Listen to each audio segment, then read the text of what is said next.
എടാ, സമ്പത്ത് കൊണ്ട് നിനക്ക് സന്തോഷം ലഭിക്കും, അതിനകത്ത് ഒരു സംശയമില്ല, അതിനകത്ത് ഉറപ്പാണ്. ചില സന്ദർഭങ്ങളിൽ സമ്പത്തുണ്ടെങ്കിൽ സന്തോഷം ലഭിക്കും.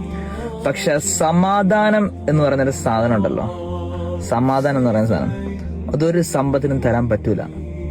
നമ്മൾ നോക്കിയാൽ എത്രയോ സമ്പന്ന ആളുകളാണ് സമാധാനം ഇല്ല എന്ന് പറയുന്നത്. യഥാർത്ഥത്തിൽ നീ ഒരു 5 വക്ത് കറക്റ്റായിട്ട് നമസ്കരിക്കുന്ന ജീവിതത്തിലേക്ക് എടുത്തു നോക്കൂ. അലാ ബിദിക്രില്ലാഹി തത്മഇന്നുൽ ഖുലൂബ്.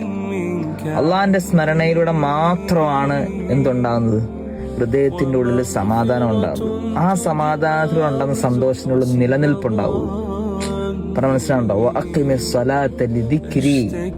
എന്റെ സ്മരണയ്ക്കായിട്ട് നിങ്ങൾ നമസ്കാരം മുറുകെ പിടിക്കുക.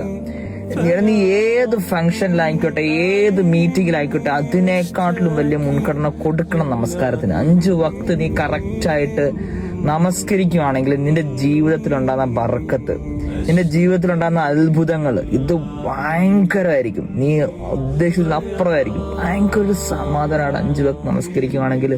എന്താ, ഒരു മനസ്സിലൊരു ശാന്തത, ഒരു സമാധാനം, അത് ഭയങ്കര ഫീലിങ്സ്. എന്തായാലും 5 വക്ത് നമസ്കാരം നമ്മൾ എപ്പോഴും മുറുകെ പിടിക്കണം. കറക്റ്റായിട്ട് അതിന്റെ അവൽ വക്തിൽ കറക്റ്റ് സമയത്ത് നമ്മൾ നമസ്കരിക്കണം. ഏത് തിരക്കിലായിക്കോട്ടെ, ഏത് തിരക്കിലാണെങ്കിലും അതിനേക്കാട്ടിലും വലിയ തിരക്കുള്ള സാധനമായിരിക്കണം നമസ്കാരം എന്നുള്ള സാധനം.